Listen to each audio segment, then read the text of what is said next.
दरिया किसी समंदर में, पर कोई समंदर किसी दरिया में नहीं गिरता। 36 कौम का विश्वास, जिसने सड़क से लेकर के संसद तक आपके युवाओं की, चाहे नारी की अस्मिता की बात हो, इसी शख्स ने, इसी शेरदिल ने हमारे लिए लड़ाई लड़ी है। आज हमारा फर्ज बनता है कि हम इसके लिए, इनके लिए लड़ें और एक बार फिर इनको विधानसभा में भेजें। दोस्तों, मैं आपको बता दूं, किसी इंसान ने पूछा था किसी राजा से कि राजा, एक अच्छे राजन की क्या विशेषता होती है, एक सुशासन की क्या विशेषता होती है? तो उस राजा ने उस इंसान को जवाब दिया था कि एक राजा है, उसके राज्य में शस्त्र, मतलब वो शस्त्रों से परिपूर्ण हो राज्य, उस राज्य के अंदर रोटी, कपड़ा और मकान हो। तीसरी बात है कि उस राज्य की जनता को उस राजा पर विश्वास हो। तो उस इंसान ने पूछा कि राजन, इसमें से एक चीज को अगर हटा दे और आपका सिंहासन ना डोले तो आप क्या हटाओगे? तो उस इंसान ने कहा था कि मैं शस्त्रों को हटा देता हूं, क्योंकि प्रेम परिचय को पहचान बनाता है, वीराने को गुलिस्तान बनाता है। मैं आप बीती कहता हूं, गैरों की नहीं, प्रेम इंसान को भगवान बनाता है। अगर किसी राज्य में शस्त्र नहीं होंगे तो भी उस राज्य का सिंहासन नहीं डोलेगा।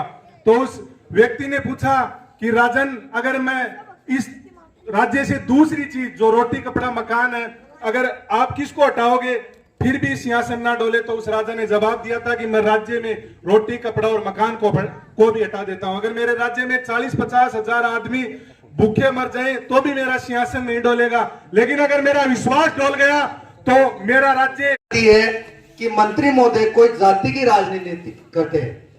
ये देख लो, यहाँ हनुमान जयंती के ऊपर भगवा रैली निकली थी, उसमें भी शामिल हुए थे। अंबेडकर साहब की शोभा यात्रा निकली थी, उसमें भी शामिल हुए।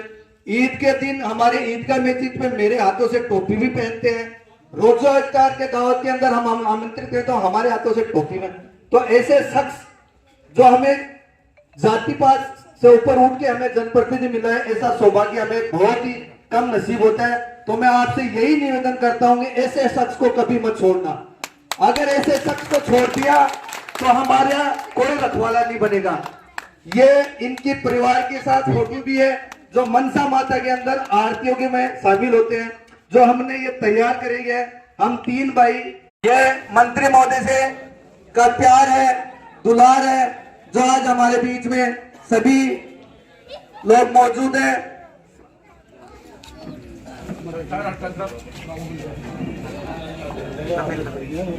भाई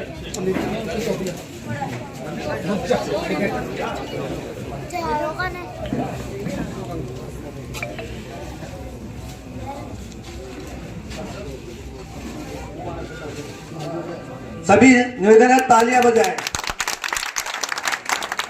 अब मैं मंच पर विराजमान झुंझुनू से मेरे छोटे भाई इब्राहिम जी पठान साहब, हमारे राजेंद्र जी मारवाल जी, दशरथ जी, राजेंद्र जी, सम्मानित मंच, हमारे इस वार्ड के लोकप्रिय पार्षद युवा नेता भाई अमित कछावा, अल्ताफ असलम कछावा, हमारे भाई पार्षद माहिर, आज की टीम में भाई संजय छऊ, भाई निर्मल और सभी को नाम से जानता हूं, मेरे अजीज दोस्त। आज का शानदार कार्यक्रम आपने रखा और बहुत बढ़िया तरीके से अपनी बातें भाई अमित ने रखी। मारवाल जी भी आज थोड़े शालीनता का ही भाषण दिया, नहीं तो थोड़ा खींच के देते। हमारे मारवाल साहब, देखिए आपको एक बात बताई भाई इब्राहिम जी ने, इब्राहिम पठान ने बताई आपकी, हम 50,000 वोट डाल के और झुंझुनू के अंदर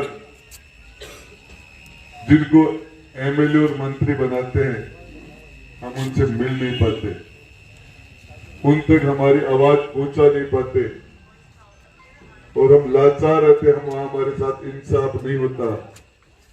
ये जमहूरियत नहीं है, ये डेमोक्रेसी नहीं है।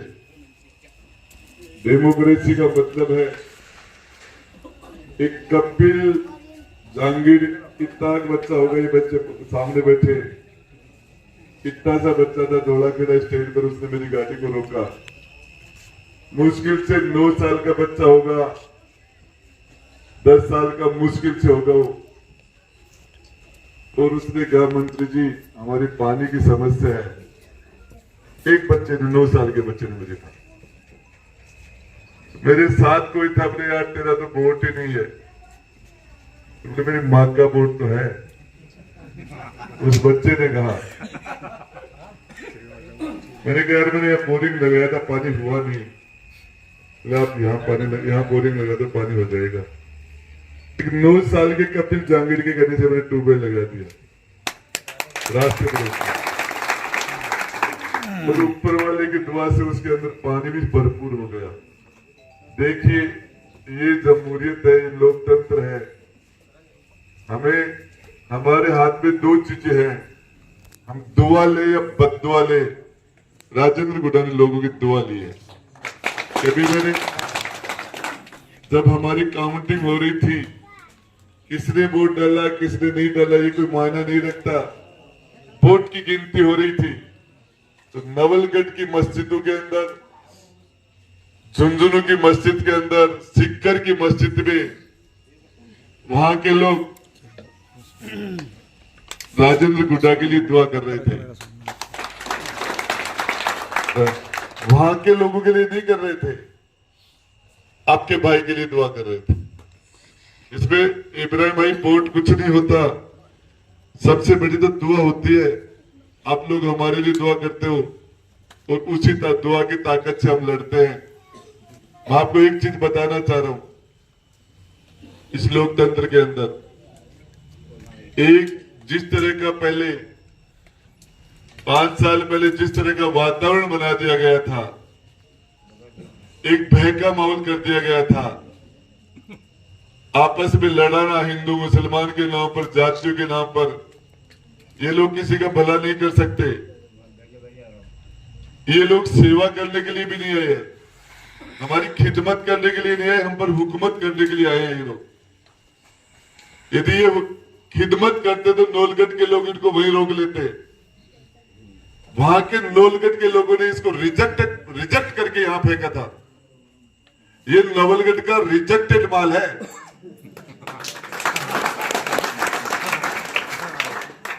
नवलगढ़ की आवाम ने इसको रिजेक्ट किया था।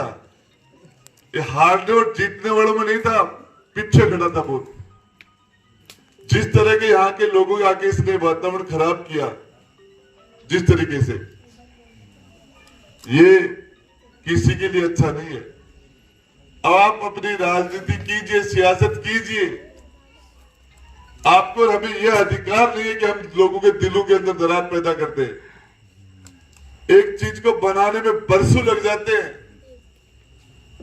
ये भाईचारा जो शताब्दियों का है, ये भाई इब्राहिम पठान यहां बैठा है, आपको पता है आज से 550 साल पहले मेरे और इनके पूर्वज साथ मिलकर लड़े थे। ये शेख बुरहान के वंशज है और मैं राव सेखा का वंशज हूं। शेख बुरहान के नाम से राव सेखा का नाम सेखा रखा गया था। और आज से 550 साल पहले उस डेमोक्रेसी नहीं थी, जमहूरियत नहीं थी। हमारे पूर्वज उस जमाने के अंदर 550 साल पहले हमने हलाल का खाना शुरू किया था, झटका छोड़ दिया था। इन्होंने मोर का शिकार छोड़ दिया था। 550 साल पहले मोर राष्ट्र पक्षी नहीं होता था। और गौ कसी छोड़ दी थी। हमारे पूर्वजों ने 550 साल पहले सूर का शिकार छोड़ दिया था। 550 हमारे लिए हराम है सब चीजें। जिस सुररी की नाड़ के अंदर 3 छेदने हो, उसके बिना मीट नहीं खाते। ये हमारा जो झंडा है, इनका भी, दशरथ जी का भी, हमारा भी, स्टेट टाइम में हमारा जो झंडा है उसमें इब्राहिम भाई की हरी पट्टी है।